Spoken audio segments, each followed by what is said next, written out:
Obžalobe by dovedna malo čeliť 6 mužov vrátane bývalého šéfa pobočky banky, z ktorej páchatelia zo zámoria získané úvery na Slovensku vyberali. Prostredníctvom bielých koní sa podarilo vybrať celkom 1,1 milióna eur.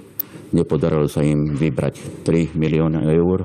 Aj z toho dôvodu, že polícia tomu zabránila. Skutok siaha ešte do roku 2006. Partia čelí obvineniam zo založenia zločineckej skupiny, legalizácie príjmov z trestnej činnosti či falšovania verejnej listiny. Boli spáchané aj násilné trestné činy. Bol vyvíjaný nátlak na konkrétne osoby, aby spolupracovali. 2 mužov priviedla do pojednávacej miestnosti priamo z Ústavu na výkon trestu ozbrojená eskorta. Zvyšní 4 sú momentálne na slobode, hoci v minulosti strávili nejaký čas vo väzbe. Matej Šalaga a Miroslav Abrahám už boli právoplatne odsúdení za členstvo v zločineckej skupine, ktorú polícia označuje ako Piťovci. Môj klient nemal so skutkom nič spoločné a to sa budeme snažiť preukázať pred súdom. Obžaloba v tejto kauze nebola prijatá na prvý raz. Prípad sa vrátil pred vyšetrovateľa a špecializovaný trestný súd neskôr postúpil vec na iný súd. Podľa neho totiž nešlo o aktivity zločineckej skupiny. Najvyšší súd ale rozhodol, že prípad patrí do pôsobnosti špeciálu. Nemyslím, že to bolo robené zločineckou skupinou,